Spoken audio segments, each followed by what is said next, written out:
Wow, 297. Oh my god, this is the first episode in a long time that actually made me feel some type of emotion. The last time I would have to say it was when Gaara gave that epic speech to the Alliance. And it's crazy how the last two times, where I felt something like actual emotion, like, bringing me close to, tears was with Gaara. So Gaara has moved up on my list. He was already up there on my favorites list. Now he is second. I don't think anyone can trump Itachi right now. But anyway, we pick up where we left off from the last episode.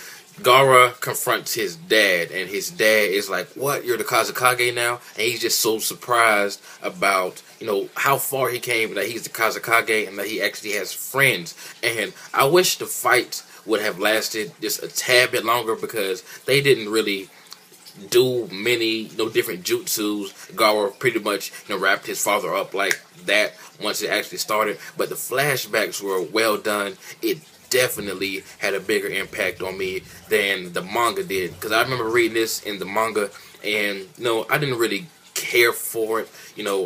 I like seeing Gaara and his mom, but like the flashbacks and stuff, I really didn't care for it in the manga. But the anime, it actually made me care about it, and this is another example of how the anime outdoes the manga.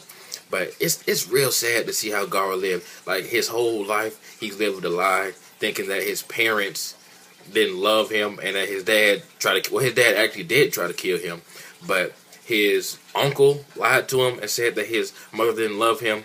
And just seeing the jutsu, I'm not even sure if that jutsu has a name, when the sand turns into the shape of his mother, that was just an amazing scene. How it was just holding his father, how she was holding his father, and how she was protecting him from his father's attacks. That was just fucking epic. And actually, that move is in Ultimate Ninja Storm 3, which looks awesome, by the way. But a majority of this episode was flashbacks. I really enjoy seeing the past, well, Gaara's past. Like I said in the manga, it really didn't interest me, but it was awesome to get a refresh, a refresher of what Gaara has went through. He truly had a tough life, similar to Naruto. Gaara's, he found out his parents didn't love him. Well, he thought his parents didn't love him. And Naruto grew up without any parents. And it's awesome, and it's kind of crazy how Gaara and Naruto, around the same age, both have, come to terms with their parents around the same age. That's awesome. But I'm not sure why. Probably because, I have a similar situation that Gaara is in, except for, it's not my mother, it's my father.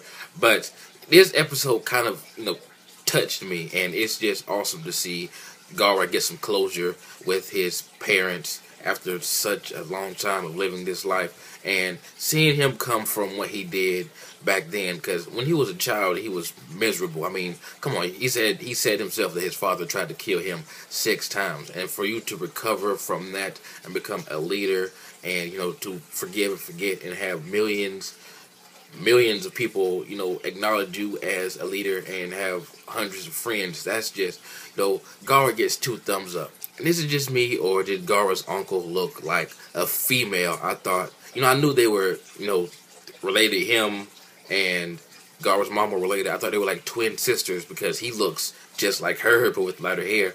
And when I heard the voice, I was like, whoa. Because it's been a while since I read that in the manga, and I forgot, even about that character, period. So, just hearing him talk, because I called him a female, like, when I first saw her. So, it was just crazy. But tell me what you guys thought. Thumbs up for this awesome episode. This is already one of my favorite episodes, even though not a lot of action happened. Just seeing Gaara, come to terms with his dad, and him and his dad talk, and hearing his dad say, "I leave the village to you," before he was sealed, and acknowledging his son, acknowledging that he loves him, that his mother loves him, and that he is a great leader, and that he surpassed him. It's always a good thing to see Naruto characters surpass their sensei or father or mentor or whatever. It's always a good thing. But in this case, just seeing Gaara cry and the emotions in this episode, it was just awesome. But tell me what you guys thought. Thumbs up if you can't wait for next week, the one that a lot of us have been waiting for. Like, comment, subscribe. This has been JV the Jihad, and I'm out.